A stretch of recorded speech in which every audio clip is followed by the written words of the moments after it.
set off and carry forward of losses. So firstly, we should know the meaning of capital loss. Capital loss is the difference between a lower selling price and a higher purchase price, resulting in a financial loss for the seller. The loss incurred when a capital asset decreases in value. This loss is not realized until the asset is sold for a price that is lower than the original purchase price. A capital loss is essentially the difference between the purchase price and the price at which the asset is sold, where the sales price is lower than the purchase price. Where the assessee has suffered loss on transfer of certain capital asset and earned profit on transfer of other capital assets, he is entitled to have the amount of such loss set off against such gains. Any loss remaining unadjusted under the head capital gains, however, cannot be set off against income under the other heads. For example, salary, house property, business or profession, and other sources, but shall be carried forward for set off against capital gains in the subsequent assessment year. However, no loss shall be carried forward for more than 8 assessment years from the year for which the loss was first computed. After studying this lesson, you should be able to different types of losses, limit of carry forward and set off against income, precondition to carry forward losses. Now let's discuss type of losses. It can be understood under the following heads: short-term capital loss, long-term capital loss, loss under the head income from house property. A short-term capital loss arises when an asset is sold after holding for a period of less than 3 years. However, in the case of securities such as equity or preference shares, debentures, government issuing and units of mutual funds and the unit trust of India, the assets are deemed short-term if they are held for less than a year. Short-term capital loss can be set off against any capital gain. Conversely, a long-term capital loss arises when an asset is sold after more than 3 years. Long-term capital loss can be set off only against long-term capital gain. A long-term capital loss for a case where the long-term capital gain is exempt from tax will have no value. For example, if a share is held for a year or more and then sold at a loss, there will be no tax benefit, so this loss cannot be set off against any other income. Next is loss under the head income from house property. So far as income from a self-occupied property is concerned, and in respect of a property away from workplace, the annual value is taken at nil. No other deductions are allowed except for interest on borrowed capital up to a maximum of rupees 30,000. In such cases, there may be loss up to a maximum of rupees 30,000 or rupees 1,50,000 as the case may be. In respect of other type of house property, namely a house property that is let out, there are no restrictions on deductions and therefore there can be loss under this head. Now let's discuss limit of carry forward and set off against income. Where for any assessment year the net result of the computation under the head profits and gains of business or profession is a loss to the assessee, not being a loss sustained in a speculation business, and such loss cannot be or is not wholly set off against income under any head of income in accordance with the provisions of Section 71, so much of the loss as has not been so set off, or where he has no income under any other head, the whole loss shall, subject to the other provisions of this chapter, be carried forward to the following assessment year. It shall be set off against the profits and gains, if any, of any business or profession carried on by him and assessable for that assessment year.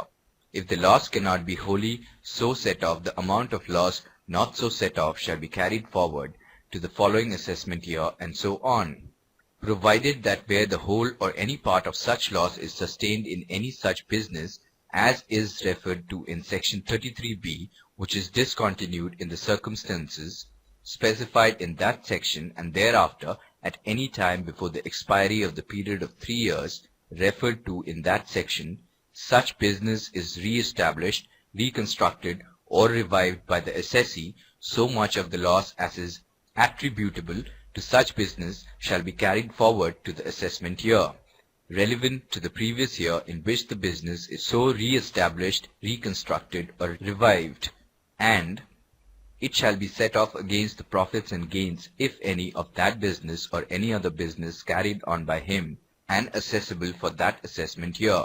If the loss cannot be wholly so set off, the amount of loss not so set off shall, in case the business so re-established, reconstructed, or revived continues to be carried on by the assessee, be carried forward to the following assessment year, and so on for 7 assessment years immediately succeeding, where any allowance or part thereof is under subsection 2 of section 32 or subsection 4 of section 35 to be carried forward.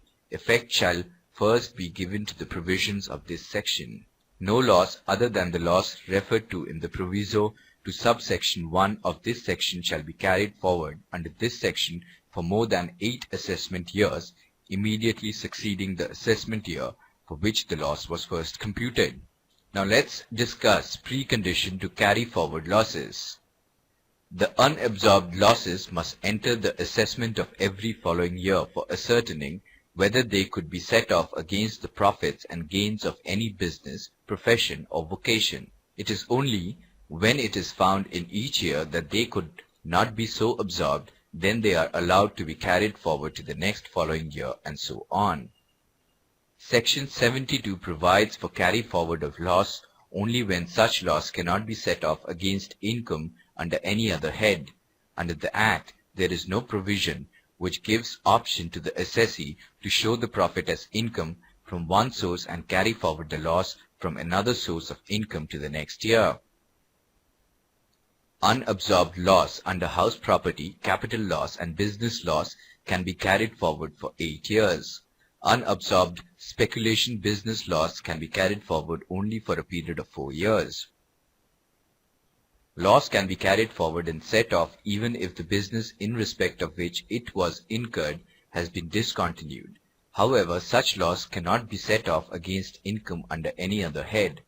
An exception exists in respect of unabsorbed depreciation from business which can be set off against any other source of income in the absence of business income and can be carried forward indefinitely even if the business through which depreciation was incurred was ceased to exist.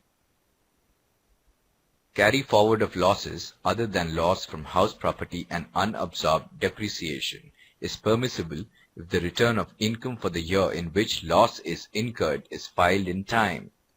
The late filing of return should not impact the status of carry forward of loss of previous years. When clubbing provisions apply, loss is required to be clubbed in the same manner as income. Such clubbed loss can be set off and carried forward as if it is loss determined in the taxpayer's own case.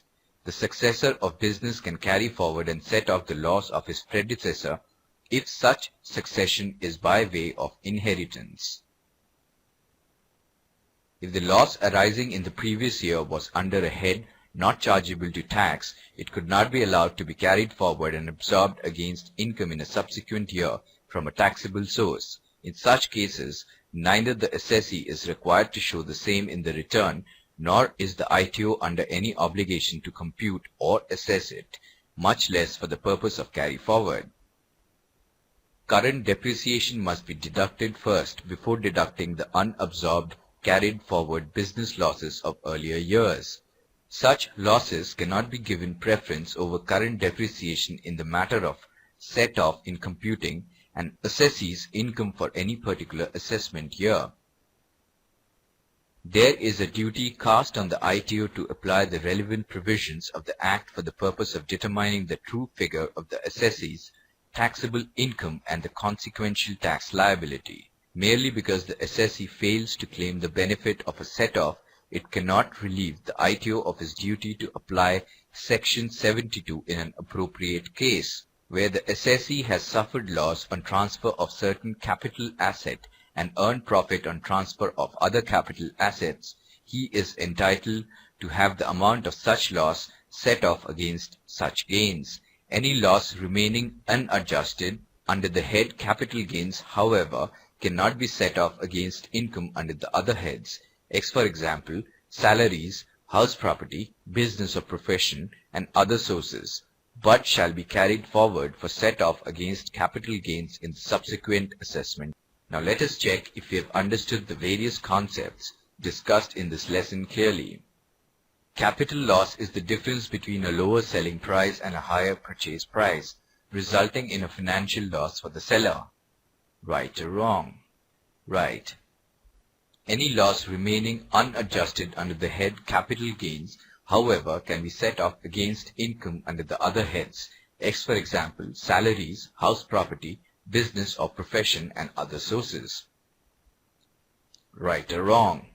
Wrong. Long-term capital loss can be set off only against long-term capital gain. Right or wrong? Right.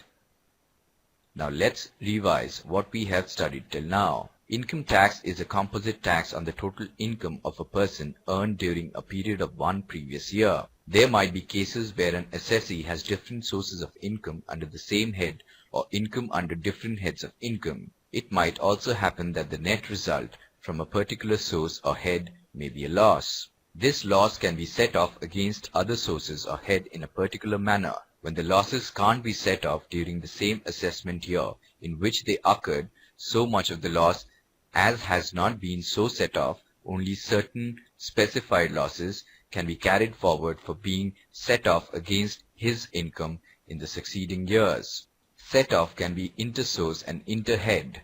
If both the adjustments are not possible, then certain losses, namely loss from house property, loss from business including speculation business, capital loss and loss from activity of maintaining race horses, can be carried forward.